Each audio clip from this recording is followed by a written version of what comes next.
Ang nakaraan. Nagsimula na ang isa sa mga abilidad o kakaibang nangyayari sa ating bida. Iyon ay ang magawa nitong makita ang kaganapan sa iba't ibang panahon. Napanaginipan niya ang Dimensional Rift, ang susunod na magaganap sa mundo, kung saan may mga halimaw na lalabas mula sa kakaibang mga portal.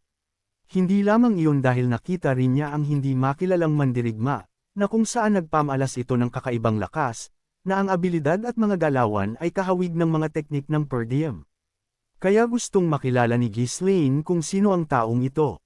Pagpapatuloy, dahil sa kasakiman ni Alfoy pagdating sa pera, kahit ang priest na si Piyute ay hindi nakaligtas sa kanya, niyaya niya ito sa isang sugal, na pinalabas niya na paraan niya ng pagtulong, kaya lang hindi nanalo ni Piyute, bagkus naubos pa ang barya na nalikom nito para sa taong bayan.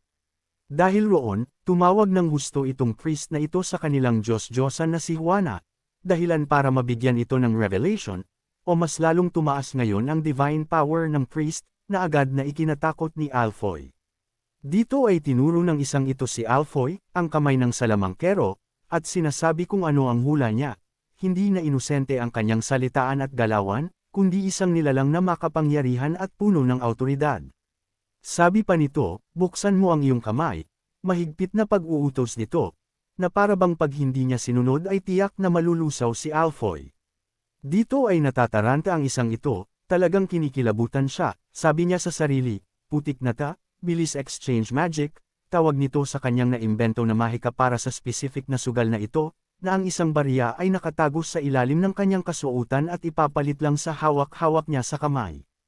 Kaya lang sa mga sandaling ito ay biglang nagulat at nanigas si Alfoy, iyon ay dahil walang nangyayari.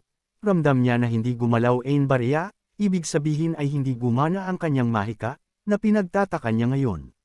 Ba't ganun? Ang mahika ko ay hindi gumagana, pagtataka nito, na parabang ang kapangyarihan ngayon ni Piyute ay pumipigil ng mahika, kaya pawis na pawis sa kaba ang isang ito, paano raw niya ipapanalo ito? Walang hiya, kinontra ng divine power niya ang mahika ko, pwede pala iyon, sabi ni Alfoy, na talagang kinikilabutan sa taglay na lakas ng priest na ito, dahil talagang tuloy-tuloy ang pagliliwanag nito. Dahil doon, nainsulto itong si Alfoy, ang mahika ay ang tanging sandata ng mga salamangkero, at kung hindi ito gumagana para lang silang isang normal na tao, kaya sabi nito, walang hiya ka, huwag kang maangas dahil lang sa ikaw ay isang goddess ngayon, wala na rin naman sa akin ang posisyon ng pagiging tagapagmana, kaya wala naman sigurong magiging problema kung papalagan ko ang isang ito, sabi ni Alfoy. Buwisit ka, sige mag-enjoy tayong dalawa ngayon, sigaw nito na galit pero hindi pa rin mawala sa kanya ang pangamba sa posibleng mangyari. Dahil doon, talagang sabayan na ang dalawang ito, sumigaw ng palaban rin ang priest, na pinawisan rin, na si Alfoy ay pilit niyang nilalabanan ang pangontra ng priest sa kanyang mahika, na namuti na ang mata ni Alfoy. Dahil nga sa may haliging liwanag ang lumitaw mula sa tore ni Alfoy, agad itong pinuntahan nitong si Gordon. Alfoy, ano ang haliging liwanag na iyon na lumitaw mula rito? Tanong niya, kaya lang nagulat ito sa kanyang nasaksihan. Pinagpawisan ito sa hindi kapani-paniwalang bagay na kanyang nakita, at nagtataka kung anong nangyari sa lugar na ito. Ayon na nga, matapos ng sabayan ng kapangyarihan ni Piyute at ni Alfoy, bagsak ang dalawa. Walang malay, hinang-hina, tanging ang dalawang salamangkero at si Gordon lamang ang naiwang nakatayo, at mga usok na dala ng kapangyarihan ng dalawa. Tulog na tulog ang babaeng priest na ito, pawisan rin. Ang mukha, tanda na napuwersa ang katawan nito sa napakabigat na kapangyarihan na kanyang ginamit. Itong si Alfoy naman ay gising pa pala sa mga sandaling ito, pilit na gumagalaw, at hawak-hawak pa rin ang barya na nasa kamay niya ngayon, talagang hanggang dulo, kahit buhay pa niya ang kapalit, hindi niya hahayaan na matalo siya pagdating sa sugal o usaping pera. Pilit at dahan daw ang binubuksan ni Alfoy ang kanyang kamay ngayon, iyon ay para tignan kung ano ang kinalabasan ng hula nila, kung sino ang panalo sa kanila ni Piyute. Dito nang alisin ni Alfoy ang kanyang kamay, tumambad sa kanya ang resulta ng kanilang sugal, at natigil ang panginginig ni Alfoy. Ayon naman pala, siya ang nagwagi sa huling laban nila, sabi nito, sa wakas panalo ako, kahit ang isang goddess pa ay talagang hindi kaya ang lakas ng mahika ko, sabay luha pa nito, na parabang isang napakalaking tagumpay sa mundo ang kanyang naabot, na tuwang-tuwa sa barya na kanyang napanalunan. At sumigaw pa ng husto si Alfoy, ako lang naman ang lalaki at tao na nagawang talunin ng isang Diyos-Diyosan, tuwang-tuwa na sigaw ni Alfoy the Great. Sa kabilang banda naman, sa silid tanggapan ng ating bida na si Ghislaine, dito ay nagpatawag na siya ng meeting, at inalam rin ang mga nangyari.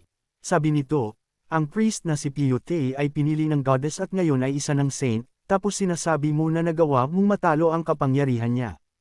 Tanong ni Ghislaine. Sabi naman ni Alfoy na bida-bida ngayon, oo. Ako lang naman ang taong nagawang talunin ang isang goddess, sabi naman ni Ghislaine, hindi ka pani-paniwala ang sinabi mo, sambit nito. Dito ay muling nagsalita si Ghislaine, sabi nito, imposible talaga iyon, dahil si Piyute ay isang lalaki.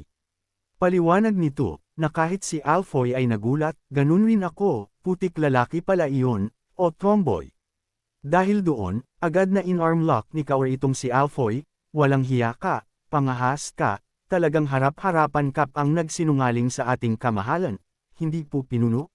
Totoo ang sinabi ko, nakita naman ninyo siguro ang halijing liwanag na lumitaw na iyon, tinalo ko ang isang goddess, pagpupumilit ni Alfoy.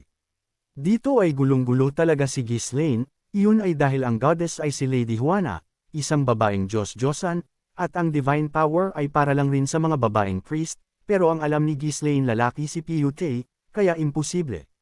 Sabi pa nito, na ang isang priest raw ay may kakayanang gamitin ang kapangyarihan ng Diyos-Diyosan na pinaglilingkuran nito pag pinili siya nito, sa kanyang nakaraang buhay pa, ang isang saint raw na pinili ng Goddess of War naging isa sa 7 malalakas sa buong kontinente. Kaya dito ay nangingiti-ngiti sa tuwa itong ating bida, dahil kung totoo raw na pinili si Piyute ng isang goddess, malaking tulong raw ito sa kanyang hukbo, at sa nalalapit na delubyo na paglabas ng mga halimaw mula sa mga dimensional rift.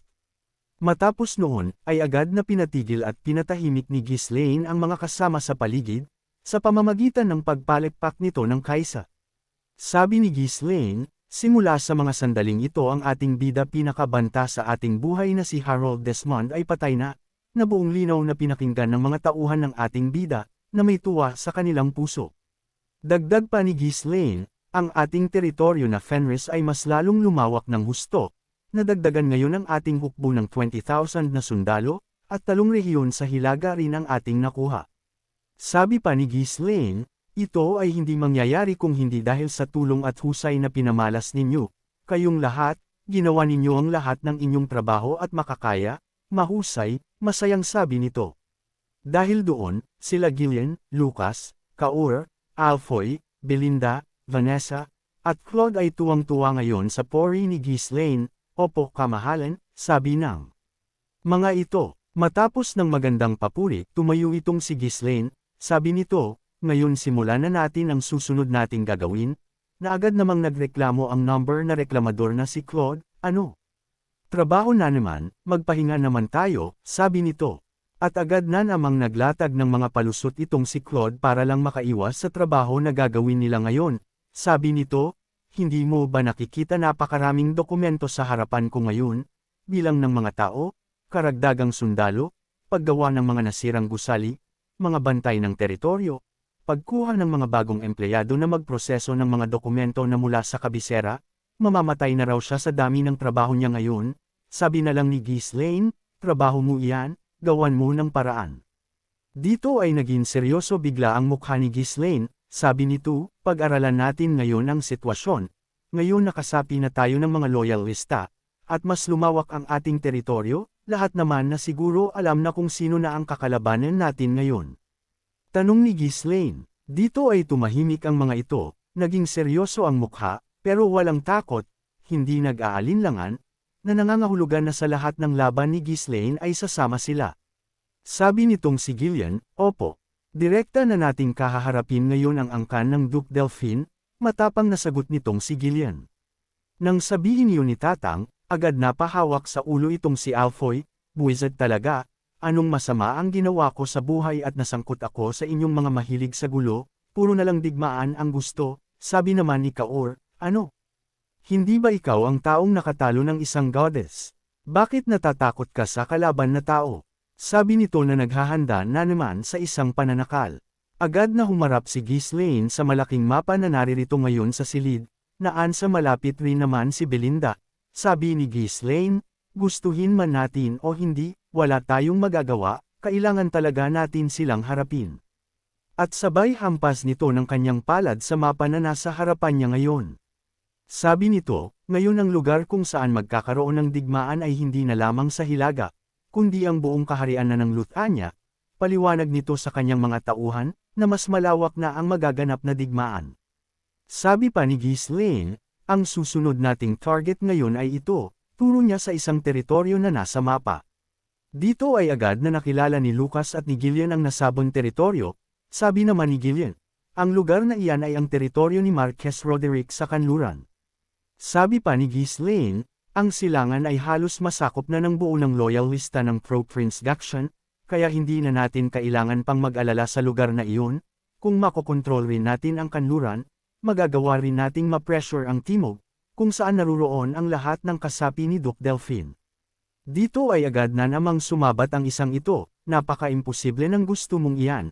Ang Marquess ng Roderick ay isang teritoryo na may malaking market, na pinagtitibay ng hindi mabilang na mga kumpanya at maharlika ng kaharian, gamit ang kaalamang iyon, ang lugar na iyon ay nagtataglay ng hindi mabilang na pera, at mga mandirigma, kung iisipin ay para silang isang maliit na kaharian, ganon ang taglay na lakas nila. Sabi pa ni Claude, ang diferensya ng lakas at kapangyarihan nila sa atin na nasa Hilaga ay talagang napakalayo, tapos gusto mong salakayin sila. Baliw ka ba? Tanong nito, sabi naman ni Ghislaine, hindi ko sinasabi na ngayon na tayo aatake. Ang gusto kong sabihin maghanda tayo na iyon ang target natin sa hinaharap. Dito ay biglang nagtanong itong si Kaor, sabi nito, hindi pa rin po ba tayo handa o sapat na paghinarap sila? Tanong nito, na para kay Kaor ay tingin ni Ghislaine ay mahina pa rin sila. Sabi naman ni Ghislaine, oo hindi pa, kahit na ang bawat isa sa atin ay talagang malalakas, at magagandang klase na mandirigma. Kung ang bilang natin ay mas kaunti kaysa sa kanila, ang posibleng stratehiya at mga hakbang na pwede nating gawin ay kaunti lang. Agad namang nagtanong si Belinda, kung ganun po, anong paghahanda ang dapat nating gawin ngayon? Tanong nito, sabi naman ni Ghislaine, lahat ng mga mersenaryo sa buong kaharian ng Luthania ay ilalagay ko sa aking pamumuno. Sabi ni Ghislaine, ito ang balak niya. Dagdag pa nito, magtatayo ako ng isang mercenary company sa loob ng Fenris. Dito na nagsisimulang gawin ng ating bida ang kanyang tunay na titulo na Mercenary King. Nang banggitin ni Ghislaine ang mercenary, nagulat si Kaor, bakit raw iyon, hindi ba mas maganda kung mga knights? Si Lucas naman ay nangiti, at nagtanong, wala ka bang balak pataasin ang antas ng lakas ng mga normal nating sundalo, o paramihin ang ating mga knights? Tanong nito. Sumagot si Gillian, ang kanluran ang teritoryo na nagtataglay ng napakaraming bilang ng mga mersenaryo, at ang pinakamalaking puwersa ng mercenary sa buong kaharian, at iyon ay nasa kamay ni Marquess Roderick, kaya balak mong kunin ang mga iyon at bumuo ng sariling mercenary company. Tanong ni Gillian na nababasa nito ang plano ni Ghislaine. Dito naman ay napangiti itong si Claude, sabi nito, kung napakalakas ng kalaban, babawasan lang natin ang kanilang lakas, hanggang pumantay sila sa level ng lakas natin, hindi masama, sabi nito. Dito ay agad na lumingon itong si Ghislaine nang nakangiti, iyon ay dahil nauunawaan na siya ng kanyang mga kasama. Sabi pa ni Ghislaine, Claude, Kaur, magre-recruit kayo ng lahat ng mga mercenary sa Hilaga, at lahat ng hindi makikinig, ipatikim ninyo ang lupit kung sino ang tunay na malakas, na agad namang ngumiti si Kaur, aba-aba. Specialty ko yan, akong bahala, sabi nito na sabik na sabik. Muling nagsalita si Gillian, sabi nito, sa kanluran, ang sabi mo, ang kailangan mong gawin ay ang sakupin ng company ni Marquess Drake, tanong ni Gillian na may pagkabahala. Dagdag pa nito, naruroon ang tinatawag nilang best sword ng kanluran, maaaring maging sagabal iyon sa atin. Dito ay agad naningkit ang mga mata ng ating bida, seryoso sa mga bagay na sinabi ni Gillian, dahil maaaring nang maging hadlang iyon sa kanyang plano. Muling dumaan sa isipan ng ating bida ang katagang, ang pinakamahusay sa espada sa kanluran. Sambit nito na iniisip ang nilalang na iyon. Lumipat ngayon ang eksena sa kanlurang bahagi ng kaharian ng Luthania, sa teritoryo ni Marquess Roderick, napakapayapa ng lugar na ito ngayon. Dito ay may isang binatilyo na pawis, na mukhang sumabak ito sa matinding pagsasanay. Pagod na pagod talaga ito, hingal na hingal, at nilapitan ito ng isang lalaki at hinwakan sa likod na parabang pinalalakas ang loob nito. Sabi pa ng tumatayong guro nito, sige, subukan pa natin ng isang beses pa, sabi nito na nakatingin sa nakatayong poste na kinakalaban nito. Itinaas ng bata ang kanyang espada, sabi ng guro nito, mag-relax ka, ang iyong braso au pakalmayan mo, at doon itoon ang iyong lakas, sabi ng kanyang guro. Ganon nga ang ginawa ng bata, kaya ang bigat nito ay bahagyang nabawasan, kaya hindi na ito ngayon hirap sa mga sandaling ito na buhatin ang espadang bakal. Sabi pa ng guro nito, hindi mo target na putulin iyan, ang dapat mo lang gawin ay i-connecta ang itaas na paggalaw mo sa mga susunod na pag-atakeng gagawin mo. Huminahon ka, dahan-dahan kang huminga ngayon, at bigla mong iwas-iwas ang iyong sandata ng mabilis na parabang marahan lang, malinaw na pagpapaliwanag ng guro nito. Ganon nga ang ginawa ng bata, kaunting galaw lang ang ginawa nito, sabay was-iwas ng kanyang espada sa target nito na walang ano-ano'y agad niya itong nahiwa at nasira.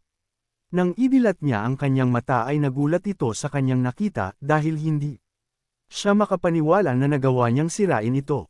Guro, nagawa ko po, sigaw ng bata na tuwang-tuwa. Ang ibang mga bata rin naman ay agad na naglapitan sa kanilang guro, ganun rin raw ang kanilang gagawin, kaya panoorin raw sila nito. Sabi nito, sige, panoorin ko rin kayo. Kaya bumalik na kayo sa inyong pwesto. Sabi nito nang nakangiti, na mukhang isang dalubhasang mandirigma ang isang ito. Maya-maya naman ay may lumapit na isang lalaki, at ang tanan, ganon ka-prin tulad ng dati Professor Tennant, tanong ng lalaki sa guro. Sabi pang ng isang ito na mukhang maharlika, ang iyong disipulo ay nagpakita na rin ng kanyang mukha, nakangiting sabi nito. Sa pagdating ng lalaki, ang isang ito ay agad naningkit ang kanyang mga mata, na parabang hindi niya gusto ang pagdating ng nasabing lalaki. Sabi ng isang ito, may gusto lang akong pag-usapan na kasama ka, paalisan mo muna ang mga bata, sabi nito, na mukhang seryoso at mahalaga ang kanilang pag-uusapan. Sabi naman ng isang ito, mag-antay ka, ako ay kasalukuyan nasa klase ng aking mga mag-aaral, paliwanag nito na mukhang hindi basta-basta itong tinatawag na si Tennant. Dahil doon, agad natigilan ng isang ito, iyon ay dahil sa pagtanggi ni Tennant sa kanyang sinabi ay nangangahulugan na hindi uubra ang awtoridad nito kay Tennant. Lumipas ang mga oras at sumapit ang gabi, rito ay nagsiga ang lalaki para magbigay ng init sa kanila ni Tennant habang mag-uusap. Maya-maya naman ay dumating na si Tennant na nasa likuran nito na agad rin naman niyang napansin. Dito ay agad nang umupo ang lalaki, at nagsabi, patawad kung pinag-antay kita ng matagal, sabi nito sa kanyang kausap. Dito ay bahagyang naiinis ang isang ito, pinag-antay mo ang isang tao na napakaraming ginagawa, sa tingin mo ba nag-antay ako rito dahil gusto ko? Tanong nito, patawad, maiksing sagot nito sa mga pagpaparinig ng kanyang kausap. Dito ay umiwas ng tingin ng lalaki, sabi nito, mukhang relax na relax ka ngayon, sa totoo lang napakagandang tignan yan, sa bagay yan na ang inaasahan sa pinakamahusay sa espada rito sa kanluran, walang sinuman ang mga ngahas na kalabanan ka, sabi nito. Ang isang ito pala ang sinasabi ni Gillian, na kinbabahala rin ni Ghislaine, sabi nito, binabalaan kita ngayon, wala na akong balak bumalik pa sa teritoryo ng Marquess Martin Roderick. Dito ay muling nagsalita ito, patapusin mo muna akong magsalita, walang nilalang sa kanluran ang nagtataglay ng lakas na katulad mo, sabi nito, na ibig sabihin ay talagang kailangan talaga niya ito. Sabi naman nitong si Tennant, kahit na wala ako, hindi ba pwedeng ipaubaya mo na lang ito sa Drake Company? Dominic makinig ka, ang kaibigan mong iyon na mercenary ay malakas rin naman, hindi ko na kailangang pang makialam sa kaguluhan sa pagtatalo sa trono nila. Agad namang nagalit ang isang ito, walang hiyang dahilan na yan, kung tutulong ka lang kahit kaunti hindi na ako sana pupunta par ito, hindi ko na pagdadaanan ang lahat ng hirap na ito, tumigil ka na, bumalik ka na bilisan mo, sabi nito na galit na galit. Dito ay biglang napa-atras ng bahagya ang likod nito sa pagsigaw ni Dominic sa kanya, na hindi niya inaasahan. Bigla itong kumalma, at tumahimik, nag-iisip ng malalim. Dito ay muli itong nagsalita, sa palagay mo, gaano na kaya kalayo ang narating ko? Tanong nito ng seryoso, sabi naman ng lalaki, hindi mo na kailangan pang sabihin kung gaano kakalakas.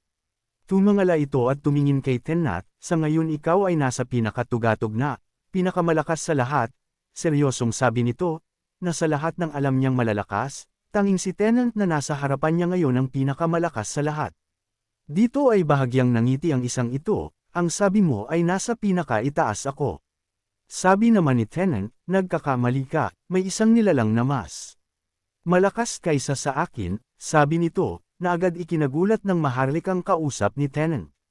Sabi pa nito, nung nagkaharap kami ng harapan, ang buong katawan ko ay nanginig, parang isang bata na takot, sabi nito na nakatingin sa kanyang kamay.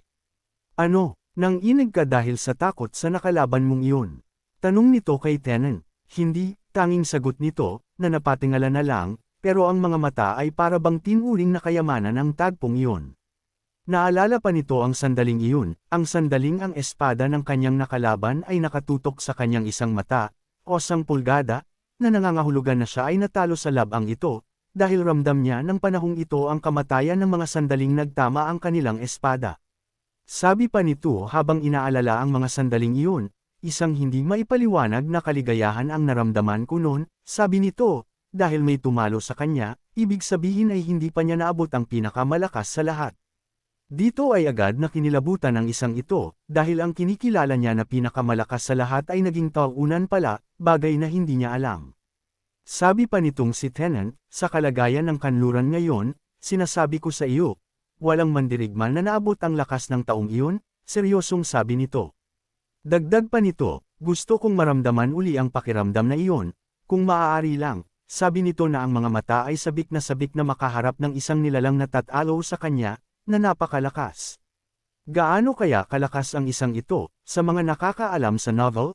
Tahimik lang po, dahil may gagampanan na malaki ito sa pagtakbo ng kwento. Sino kaya ang tumalo sa kanya noon na tinutukoy niya? Si Gillian kaya, dahil kilala siya ni Gillian. Abangan! Kung nagustuhan po ninyo ang aking recap, huwag sana ninyong kalimutan ang mag-subscribe, mag-like o mag-comment, makakatulong po ito ng malaki sa paglago ng channel, at makapagbigay pa ng magagandang kwento. Salamat!